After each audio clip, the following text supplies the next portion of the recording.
নম্বর ভাঙা হয়েছে। দেখেন 32 নম্বর কোথায়, আমি একটা সিম্পল একটা এক্সাম্পল দিয়ে বলি যে 32 নম্বরটা কিভাবে একটা জাতির প্রতীকে, স্বাধীনতার প্রতীকে পরিণত হয়েছে। আমি একটা ছোট্ট উদাহরণ দিয়ে আপনাদেরকে বুঝাই। বলা হয় না ধানমন্ডি 32 নম্বর মানে কি, মানে 32 নম্বর সড়ক। এই তো আমরা 32 নম্বরতে যে জায়গাটাকে বুঝি, যে বঙ্গবন্ধু যেটা বাড়ি ছিল, ওটার নাম্বার, ওই সড়কের নাম্বার কিন্তু 32 না, আসলে দেখে আপনারা জানেন। ধানমন্ডি সড়কগুলোর নাম চেঞ্জ হয়েছে, অনেক আগে চেঞ্জ হয়েছে, কিন্তু আগে এই সড়কটার নাম ছিল 32 নম্বর। এই 32 নম্বর সড়কে বঙ্গবন্ধুর বাড়িটা ছিল। সেই 32 নম্বর এখন 11 নম্বর সড়ক।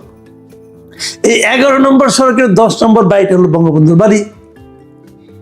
এখন কেউ কিন্তু 11 নম্বর সড়ক চিনে না, 32 নম্বরই চিনে।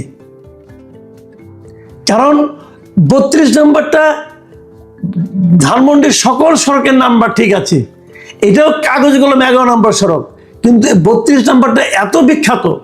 এবং এই যখন স্বাধীনতা ঘোষণা করা হয়, যখন স্বাধীনতা যুদ্ধ চলে, যখন বঙ্গবন্ধু 7ই মার্চের ভাষণ দেন, যখন উনি গ্রেপ্তার, সব কিছু 32 নম্বরের এই বাড়ি থেকে হয়েছিল। সেটা এখন 11 নম্বর সড়কের 10 নম্বর বাড়ি। আপনারা ভেঙেছেন 11 নম্বর সড়কের 10 নম্বর বাড়ি, যারা ভেঙেছেন তাদেরকে বলছি, কিন্তু মানুষের মনে কিন্তু রয়ে গেছে 32 নম্বর। এদেশের মানুষের মন থেকে 32 নম্বর ভাঙার চেষ্টা করেন না, আপনারা নিজেরাই ধ্বংস হয়ে যাবেন।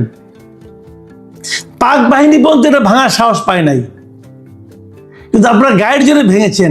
এই ভাঙার মাধ্যমে আরো হাজারো বাঙালির মনে এই 32 নম্বরকে চিরস্থায়ী করে দিয়েছেন আপনারা।